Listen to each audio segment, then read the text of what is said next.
Nothing in this podcast or on our website should be construed as medical advice. Consult your healthcare provider for your individual nutritional and medical needs. The information presented is based on our research and is strictly that of the author and not necessarily those of any professional group or other individual.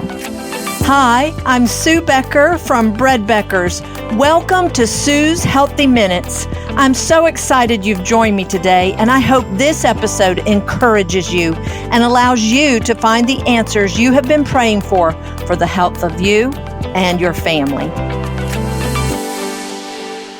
Today on Sue's Healthy Minutes, it's time for another It's the Bread story. Over the past few weeks, there is a name of someone that keeps being mentioned in the bread stories people are sharing with me. Her name is Laura Heath. You might remember her name from episode 113 with Sarah McKelvey. Laura is the lady that shared her bread with Sarah when she learned of Sarah's children's constipation issues. The bread that Laura shared changed not only the life of Sarah's family, but also her sister Hannah's life. And you can hear Hannah's story in episode 114. Well, today we're going to hear another testimony from someone whose life was changed while simply cooking for a church event when yet again this caring woman by the name of Laura Heath introduced her to real bread. My guest today is Mary Cruz. Mary has had a previous serious trying health journey, but has seen significant life-changing health improvements in just a few months. And in her words, eating this bread is the only thing I have changed. I am so happy to have Mary Cruz on Sue's Healthy Minutes today to share her story. Mary, thank you so much for taking the time today to speak with me. And why don't you just say hello and begin by telling a little bit about yourself and where you're from. Thank you, Sue, for having me on today. I'm probably going to tear up because I just can't help it. It's okay. And I hope what I say today will help somebody else. So I live in Springfield, Ohio. I'm 63 years old, and I'm not ashamed to say that because I'm blessed to be alive. I've been married for 42 years. We've raised two wonderful children. Rachel, our daughter, lives in Oklahoma, and she and her husband pastor a church there. Our son, Kenneth, lives in Texas, and he and his wife also pastor a church.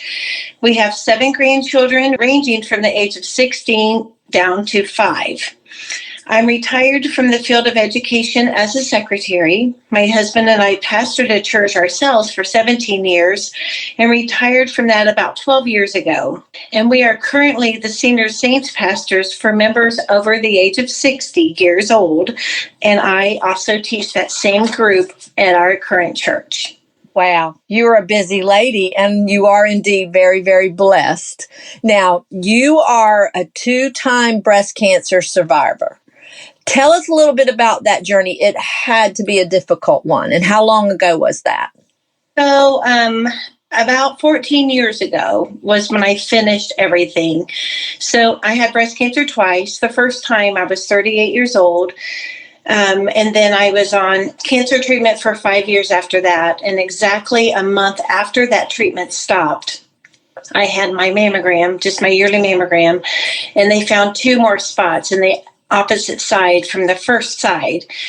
And both of these were both cancer, and they were both different from each other, and they were both different from the first cancer I had, which is like, people look at me and say, how is that even possible? But there's lots of different kinds of breast cancer, and I learned that through the journey.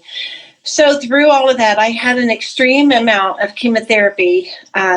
Actually, I was under one form or another of chemo for 12 years, whether it be intravenous or taking a daily pill. So as a result, my body has just been a mess from all of that treatment. So while on the breast cancer journey, also, I developed tumors in my female organs and had to have a full hysterectomy. So as a result of all of that, I was diagnosed with type 2 diabetes about 8 years ago. And about 3 years ago, I was having trouble with digestion and stomach and chest problems like GERD or something, and they just couldn't figure out. I had endoscopies and all kinds of tests, and they came back and told me my liver was damaged. And the only thing my doctor kept telling me, and he was my doctor for 20 years, and I finally fired him.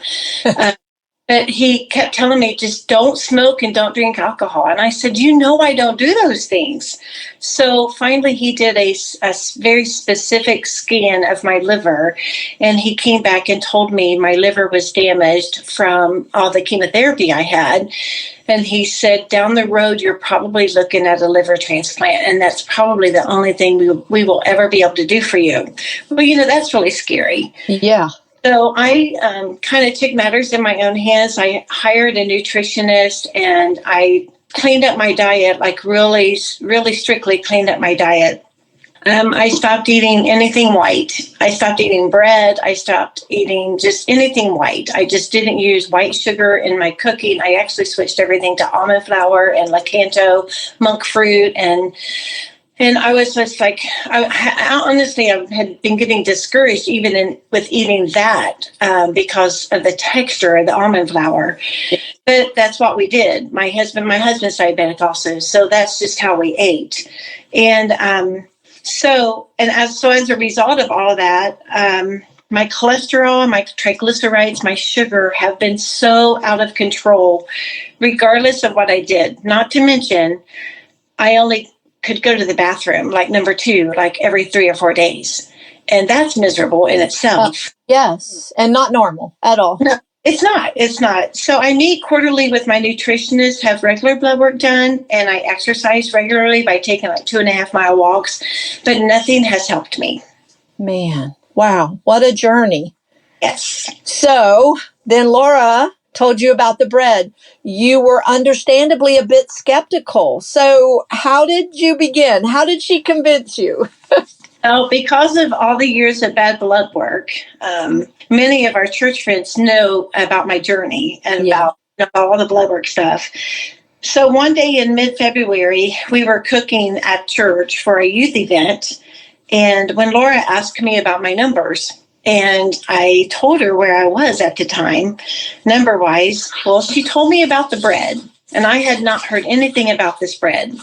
So I told her, well, Laura, I've tried everything. So, and I'm really skeptical about this, but I'll try it, and especially since I hadn't had bread in so long, I was excited. So the next day, she brought me a loaf of bread. And I shared one piece of it with one of my sister-in-laws that was there cooking with us. She actually just cut the heel of it off, and she says, and then Laura looked at her and says, oh, that bread's for Sister Mary, So she's like, I said, go ahead and take it.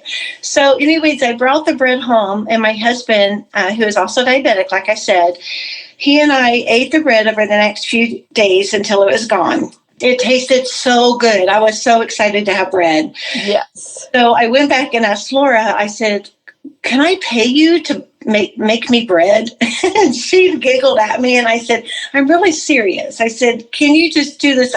I'm still skeptical about it, and I just want to try this for a few weeks before I jump in and do anything crazy. So she so graciously, for the next 4 or 5 weeks, baked us bread on Wednesday, she brought me bread, and on Sunday, she brought me bread. That's amazing. So y'all were eating the bread, both you and your husband, and it is delicious, isn't it? Yeah, it's awesome. What's the first thing you begin to notice? The first thing I noticed was that I could go to the bathroom. Right? Hallelujah. That in itself was a miracle, because I used to, honestly, and my family could tell you this, honestly, when I could go to the bathroom, I would holler, yes! And they would hear me through the house, and they were like, are you okay? And I was like, I got to go to the bathroom. I was so excited. So after about 2 weeks then, I noticed that I wasn't having the pain in my liver area. And I was like, this is just weird. And I told my husband, I told Laura, I said, I don't know if it's the bread or what's happening, but I'm not having like the pain in my liver like I have all the time. And and I knew it was because my liver just wasn't dumping. It just wasn't working right. Right. Over a couple weeks, I almost didn't have any pain in my liver, like at all. And then I noticed on February, I test my sugar every day. And in February, my daily pricks were like in the 400s.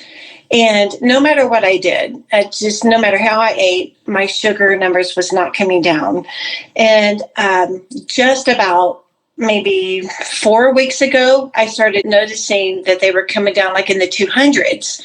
And then in the last 2 weeks, they've been in the 100s. Wow. I know. It's like so exciting. I'm like, this is so exciting. This bread is working.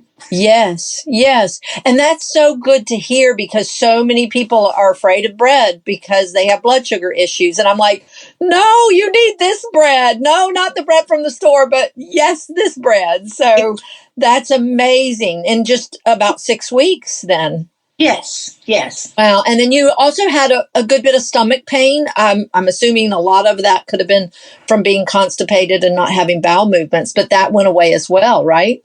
Did, because I was bloated all the time, bad bloated, and all of that went away, all of it. That is so, and that's such another great testimony because everybody say, oh, when I eat bread, I get so bloated. And I'm like, not this bread. I'm telling you, not this bread. So you went all in. You're like, I'm ready. I believe it, right? Well, yeah. So about after 5 weeks of Laura making me bread, I was convinced that I just needed to jump all in, and do this for my husband and me. So I talked with Laura, and she recommended to me the Wonder Meal. And I actually ordered it from your website, along with your 2 cookbooks. Thank you. Welcome. And then Laura had me come to her house for an entire day. And we milled flour. She showed me how she stores her wheat berries and all the different ones that she uses. We made bread. We ate the bread for lunch. And then she took me to the farmer's market and she helped me pick out the wheat berries and the rolled oats because we love oatmeal. And then she took me to buy buckets and gamelets. Oh, my goodness. She's a saint, I'm telling you. What a precious woman of God. Yes. I keep telling her, this is your ministry. Yes.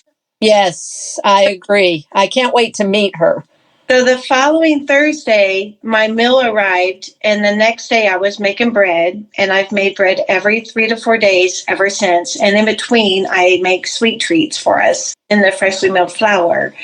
So a few weeks ago, about 3 weeks ago, maybe, our daughter and her family surprised us and came in from Oklahoma. And on Tuesday night, I was making them a big dinner and I needed to make bread. So I made bread while they were here and they ate. I made 14 dinner rolls and 1 loaf of bread. And they ate all of that bread except one little small piece of the hill.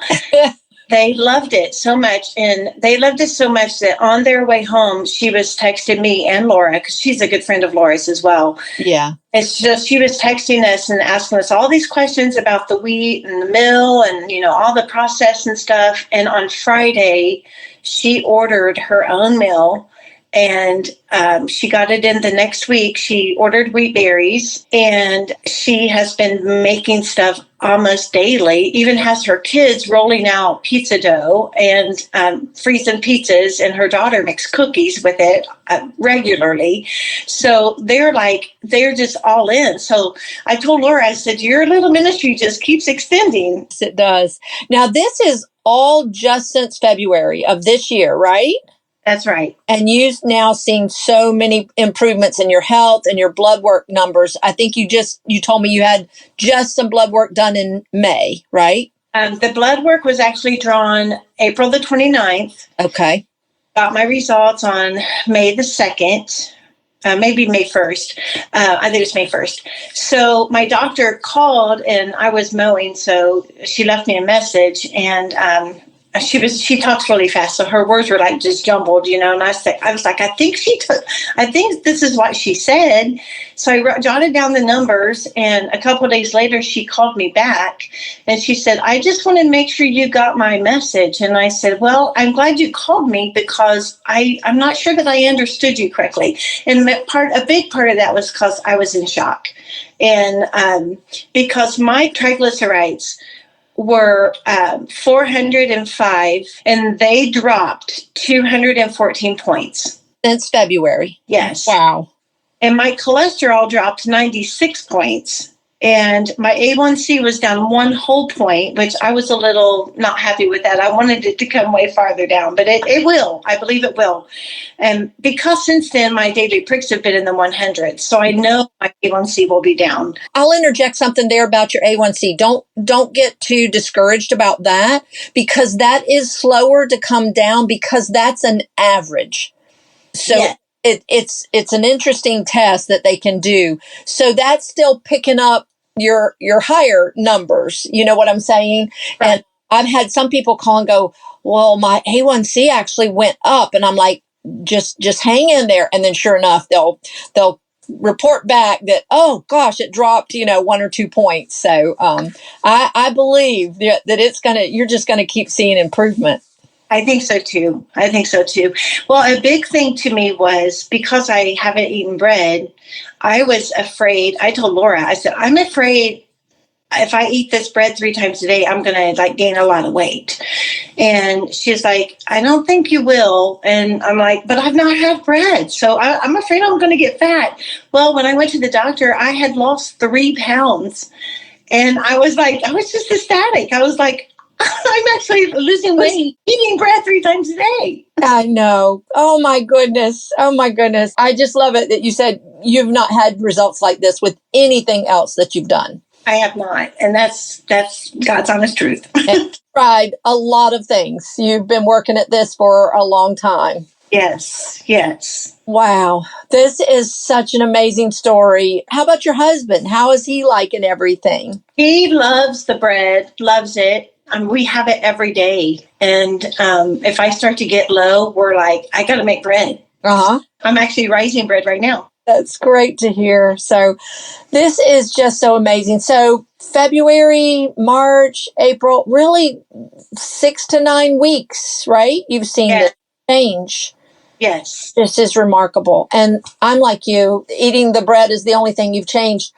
And that's what I tell people. I have never, in all my years of studying healthy eating, and there's lots of great things to do. Exercise is a wonderful thing, walking and eating real food and get rid of all white. But I have never seen anything like whole grains and real bread bring such noticeable, immediate results. And your story is just a testimony of that.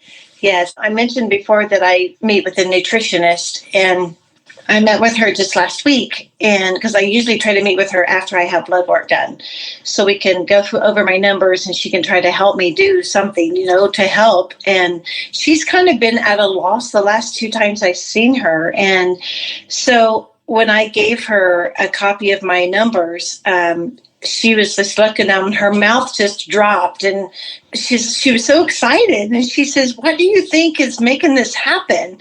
So I said, the only thing I've changed is I'm milling my own flour from wheat berries. And she's like, you're what? And I said, yeah, I'm making my own flour. And I said, that's what I'm using to coat meat with. And I didn't know I could do that, but I tried it on some pork chops, and it's awesome. Delicious, yes. And I said, actually, I brought you some bread. And oh my goodness. She's like looking at the bread, and I handed it to her, and she said, well, tell me about this. And I said, well, I bought a mill. I buy my wheat berries, and I mill my own flour, and then I use it to make bread. And she was so excited. Like, she was sitting there pinching off pieces of the bread, eating it during my appointment. And we actually spent my entire hour appointment talking about the process of milling flour and making bread.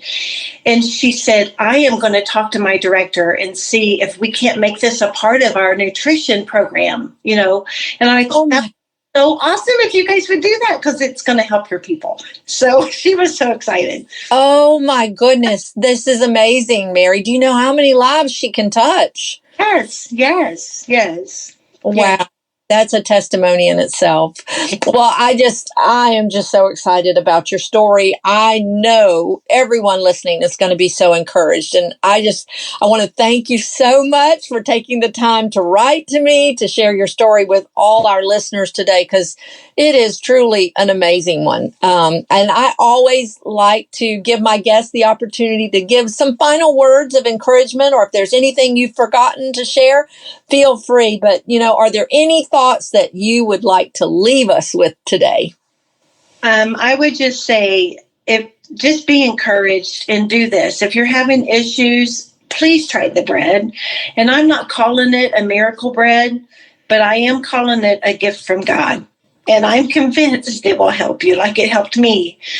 I had lost all hope, and I have lived for years discouraged, but I feel like I'm seeing what a normal body feels like again.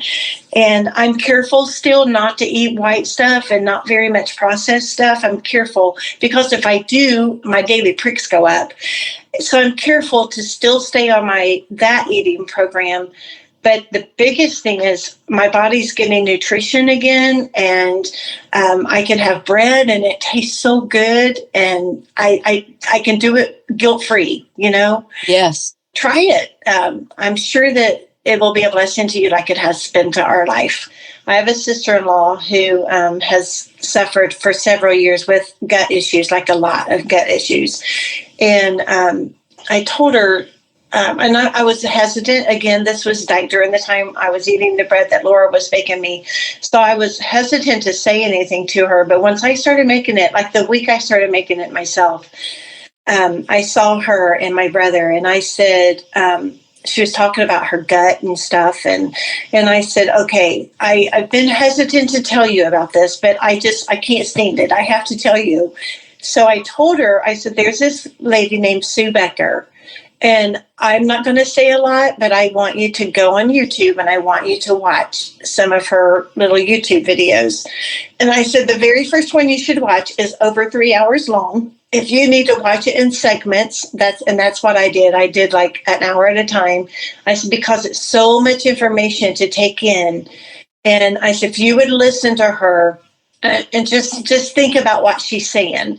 So a few days later, I took them bread and dinner rolls, and they immediately just started tearing into the bread and the dinner rolls. They were like, why does the dinner rolls taste different than the bread? And I said, I don't know, but it's the same dough. And so the very next week, she ordered her own meal, and she has been buying wheat berries, so she's making bread for her family. That's so great. And has she seen improvement yet? She has seen improvement, and her son has seen, and his doctor put him on a, what is that diet? Did you only eat meat? Oh, the keto diet? Keto. Or paleo? Yeah, something like that. And his doctor had just put him on that. And I just, she was telling me about this. And I said, you know what? Those diets are not sustainable. They're just not. And she has this grandson that's diabetic. So she's been making bread like daily for them, all kinds of bread. So she keeps sending me pictures of them. So I'm like, this is amazing. This is so great. Thank you so much. Thank you. Thank you for sharing your story. And I just want to say to everyone listening today, I hope Mary's story has not only encouraged you, but also inspired you to share your real bread with others. A woman by the name of Laura Heath is quietly changing many lives by sharing a few loaves of bread with others. And now who knows how many lives are going to be touched by this nutritionist that Mary has shared her story and her bread with. So maybe in the next few days, you could bake a loaf of bread, real bread made from freshly milled flour with someone God has brought into your life. You just never know how many lives might find health and healing and hope and encouragement from your simple gift of real bread. And you never know, it might even open the door to tell them about the real bread of life, Jesus Christ. Mary, thank you again for sharing today. And thank you always to everyone for listening today. Until next time, this is Sue Becker from Bread Beckers with Sue's Healthy Minutes. Sue's Healthy Minutes podcast has been a presentation by the Bread Beckers Incorporated, located in Woodstock, Georgia. For more information, store hours, and learning opportunities, visit breadbeckers.com and follow us on Facebook and Instagram. Make sure to subscribe to this podcast and never miss an episode. Share this with 2 friends who would benefit from this information, and be sure to join us again next week for more of Sue's Healthy Minutes.